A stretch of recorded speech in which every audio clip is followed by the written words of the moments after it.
Hello, and welcome to GuidesYou.com, the program that guides you through financial and life challenges. This week on Guide You, Wendy gives a brief overview on wills.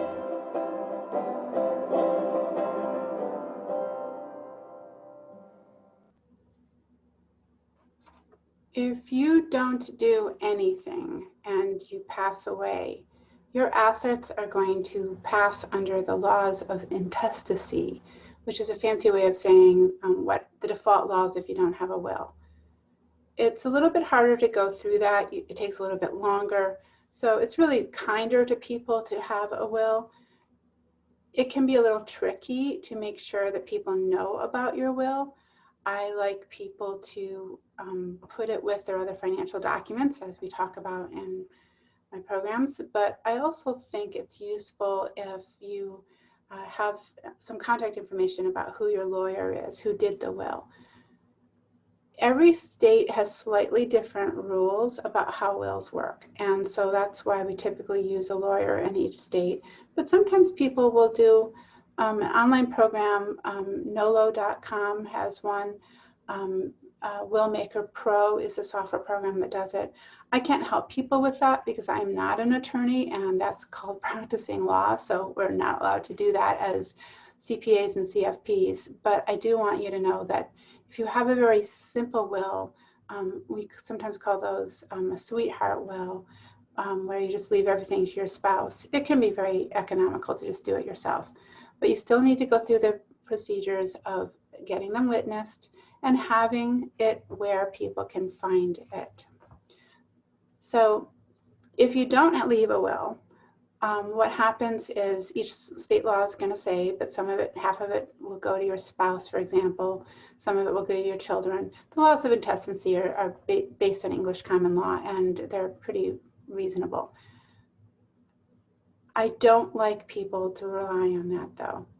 In the United States, it's easiest if you have a will, because otherwise we're looking for the will to see if there is one. The absence of one can be quite consuming as we try to figure out what you intended. Sometimes we have a trust, and the trust is sometimes created in the will, a testamentary trust. Mine said, at my death, a trust is created for the benefit of my minor children. I didn't have the trust funded ahead of time. It was just going to be created at my death. But sometimes, once you don't have minor children anymore, you might have a trust that you already have in existence, a revocable trust. And then the will is called a pour-over will, where we say anything that's not in the trust, pour it into the trust. So we don't have both an estate and a trust to handle. So those are common types of wills. I want to tell you a story that was, everybody in this story got sued. I mean, it was a terrible story. A gentleman friend of mine was imminently dying. He had stomach cancer and he was going to die. And he was 20 years older than his wife. He had a sweetheart will. It said, all of my money goes to my darling wife. Her will said, my money goes to my darling nieces and nephews who she had been very close to throughout her life, and they had no children of their own. So he's in the hospital, he's dying, and actually hospice center, and he's dying. His wife comes to visit him and slips and falls in the ice outside of his hospice center and dies a week before he died. Oh, it was a mess. So I knew his will left everything to her. So I hauled in an attorney. I was not there, but I called him up and got him over there and said he needs a new will. So this man's on his deathbed. He's making a new will, and he does not want to leave anything to his own heirs for a variety of reasons, which I won't get into, but are part of why people got sued. But he did want to leave stuff to his nieces, his wife's nieces and nephews. So he named the amounts he wanted to leave. He said, I want to leave $100,000 to each one of these nieces and nephews. But he didn't know how much money he had, and he had millions of dollars. And he said, and the residual can go to, and he just sort of pointed to this lovely physical therapist who was in the room, who he, had been a good helper to him in his days, and he wanted to appreciate her. He had no idea that he was leaving her millions of dollars and several lawsuits. So the moral of this story is you do not know who will die first. You simply do not. So do fancy lawyer language to make sure you account for all of these different contingencies. And also do percentages in your will. Do not do named amounts.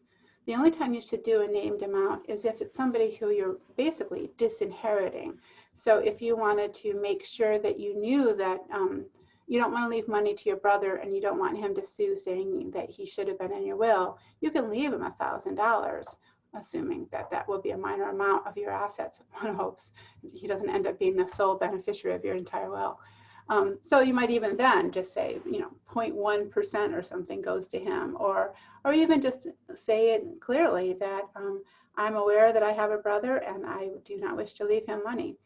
So you just want to name what you intend very clearly in your will and do it in percentages, because you may not pass away for many, many, many years, and inflation will be at your assets in the meantime.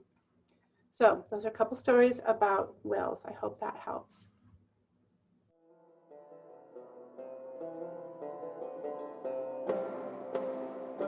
Thanks again for joining us for this week's presentation by GuidesYou.com.